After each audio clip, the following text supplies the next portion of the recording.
श्रीमद् भगवत गीता को हिंदू धर्म में बड़ा ही पवित्र ग्रंथ माना जाता है। गीता के माध्यम से ही भगवान श्री कृष्ण ने संसार को धर्मानुसार कर्म करने की प्रेरणा दी है।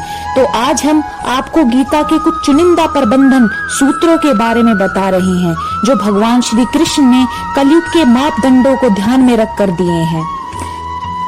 पहले श्लोक में श्री कृष्ण कहते हैं, काम, क्रोध व लोभ यह 3 प्रकार के नरक के द्वार आत्मा का नाश करने वाले हैं, अर्थात अधोगति में ले जाने वाले हैं। इसलिए इन तीनों का त्याग कर देना चाहिए। काम यानी इच्छाएं, गुस्सा व लालच ही सभी बुराइयों के मूल कारण हैं। इसलिए भगवान श्री कृष्ण ने इन्हें नरक का द्वार कहा है। जिस भी मनुष्य में ये 3 अवगुण होते हैं, वह हमेशा दूसरों को दुख पहुंचाकर अपने स्वार्थ की पूर्ति में लगे रहते हैं। अगर हम किसी लक्ष्य को पाना चाहते हैं, तो ये 3 अवगुण हमें हमेशा के लिए छोड़ देने चाहिए, क्योंकि जब तक ये अवगुण हमारे मन में रहेंगे, हमारा मन अपने लक्ष्य से भटकता रहेगा। दूसरे श्लोक में श्री कृष्ण अर्जुन से कहते हैं कि मनुष्यों को चाहिए कि वह संपूर्ण इंद्रियों को वश में करके समाहित चित्त हुआ मेरे प्राण स्थित होवे, क्योंकि जिस पुरुष की इंद्रियां वश में होती हैं, उसी की बुद्धि स्थिर होती है। जीभ, त्वचा, आंखें, कान, नाक आदि मनुष्य की इंद्रियां कही गई हैं। इन्हीं के माध्यम से मनुष्य विभिन्न सांसारिक सुखों को भोगता है। जैसे जीभ अलग अलग स्वाद चखकर तृप्त होती है, सुंदर दृश्य देखकर आंखों को अच्छा लगता है। श्री कृष्ण अर्जुन से कहते हैं कि जो मनुष्य अपनी इंद्रियों पर काबू रखता है, उसी की बुद्धि स्थिर होती है। जिसकी बुद्धि स्थिर होगी, वही व्यक्ति अपने क्षेत्र में बुलंदी की ऊंचाइयों को छूता है और जीवन के कर्तव्यों का निर्वाह पूरी ईमानदारी से करता है। हे धनंजय अर्जुन, कर्म न करने का आग्रह त्याग कर यश अपयश के विषय में समबुद्धि होकर योग युक्त होकर कर्म कर, क्योंकि समतव को ही योग कहते हैं। धर्म का अर्थ होता है कर्तव्य। धर्म के नाम पर हम अक्सर सिर्फ कर्म कांड, पूजा पाठ, तीर्थ मंदिरों तक सीमित रह जाते हैं। हमारे ग्रंथों ने कर्तव्य को ही धर्म कहा है। भगवान कहते हैं कि अपने कर्तव्य को पूरा करने में कभी यश अपयश और हानि लाभ का विचार नहीं करना चाहिए। बुद्धि को सिर्फ अपने कर्तव्य यानी धर्म पर टिकाकर काम करना चाहिए। इससे परिणाम बेहतर मिलेंगे और मन में शांति का वास होगा। मन में शांति होगी तो परमात्मा से आपका योग आसानी से होगा। आज का युवा अपने कर्तव्यों में फायदे और नुकसान का नापतोल करता रहता है, फिर उस कर्तव्य को पूरा करने के बारे में सोचता है। उस काम से तात्कालिक नुकसान देखने पर कई बार उसे टाल देते हैं और बाद में उससे ज्यादा हानि उठाते हैं। योग रहित पुरुष में निश्चय करने की बुद्धि नहीं होती और उसके मन में भावना भी नहीं होती। ऐसे भावना रहित पुरुष को शांति नहीं मिलती, और जिसे शांति नहीं मिलती, उसे सुख कहाँ से मिलेगा। हर मनुष्य की इच्छा होती है कि उसे सुख प्राप्त हो, इसके लिए वह भटकता रहता है, लेकिन सुख का मूल तो उसके अपने मन में स्थिर होता है।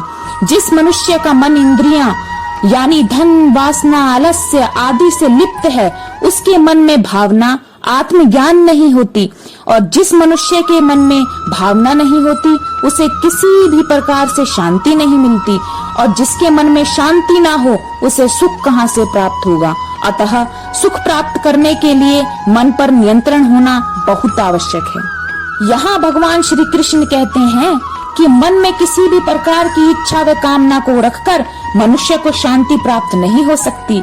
इसलिए शांति प्राप्त करने के लिए सबसे पहले मनुष्य को अपने मन से इच्छाओं को मिटाना होगा। हम जो भी कर्म करते हैं, उसके साथ अपने अपेक्षित परिणाम को साथ में चिपका देते हैं। अपनी पसंद के परिणाम की इच्छा हमें कमजोर कर देती है। वो ना हो तो मनुष्य का मन और ज्यादा अशांत हो जाता है।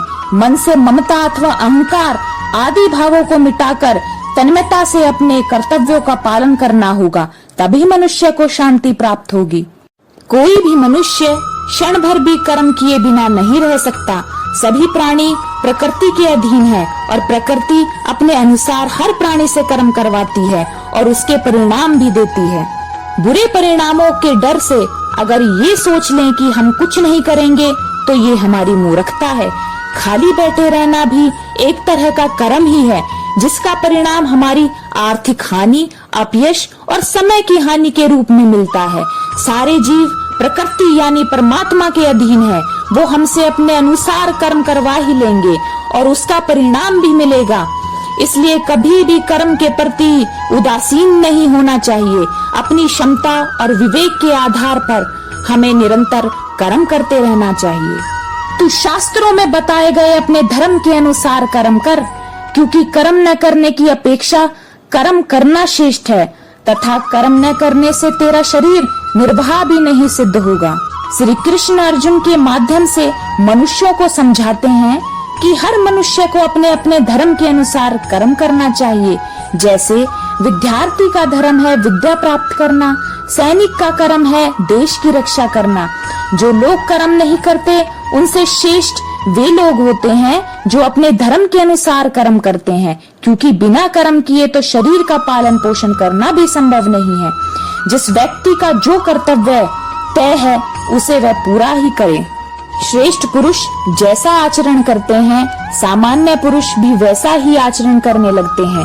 श्रेष्ठ पुरुष जिस कर्म को करते हैं उसी को आदर्श मानकर लोग उसका अनुसरण करते हैं। यहाँ भगवान श्री कृष्ण ने बताया है कि श्रेष्ठ पुरुष को सदैव अपने पद व गरिमा के अनुसार ही व्यवहार करना चाहिए, क्योंकि वह जिस प्रकार का व्यवहार करेगा सामान्य पुरुष भी उसी की नकल करेगा। जो कार्य श्रेष्ठ पुरुष करेगा सामान्य जन उसी को अपना आदर्श मानेगा। उदाहरण के तौर पर अगर किसी संस्थान में उच्च अधिकार पूरी मेहनत और निष्ठा से काम करते हैं तो वे वहाँ के दूसरे कर्मचारी भी वैसे ही काम करेंगे। लेकिन अगर उच्च अधिकारी काम को टालने लगेंगे तो कर्मचारी उनसे भी ज्यादा आलसी हो जाएंगे। हे अर्जुन, जो मनुष्य मुझे जिस प्रकार भजता है यानी जिस इच्छा से मेरा स्मरण करता है उसी के अनुरूप मैं उसे फल प्रदान करता हूँ। सभी लोग सब प्रकार से मेरे ही मार्ग का अनुसरण करते हैं। इस श्लोक के माध्यम से भगवान श्री कृष्ण बता रहे हैं कि संसार में जो मनुष्य जैसा व्यवहार दूसरों के प्रति करता है दूसरे भी उसी प्रकार का व्यवहार उसके साथ करते हैं। उदाहरण के तौर पर जो लोग भगवान का स्मरण मोक्ष प्राप्ति के लिए करते हैं उन्हें मोक्ष की प्राप्ति होती है। जो किसी अन्य इच्छा से प्रभु का स्मरण करते हैं उनकी वह इच्छाएं भी प्रभु कृपा से पूर्ण हो जाती हैं। कंस ने सदैव भगवान को मृत्यु के रूप में स्मरण किया, इसलिए भगवान ने उसे मृत्यु प्रदान की। हमें परमात्मा को वैसे ही याद करना चाहिए जिस रूप में हम उसे पाना चाहते हैं। भगवान श्री कृष्ण अर्जुन से कहते हैं कि हे अर्जुन, कर्म करने में तेरा अधिकार है, उसके फलों के विषय में मत सोच, इसलिए तू कर्मों के फल का हेतु मत हो और कर्म न करने के विषय में भी तू आग्रह न कर। भगवान श्री कृष्ण इस श्लोक के माध्यम से अर्जुन से कहना चाहते हैं कि मनुष्य को बिना फल की इच्छा से अपने कर्तव्यों का पालन पूरी निष्ठा व ईमानदारी से करना चाहिए। यदि कर्म करते समय फल की इच्छा मन में होगी तो आप पूर्ण निष्ठा के साथ वह कर्म नहीं कर पाओगे।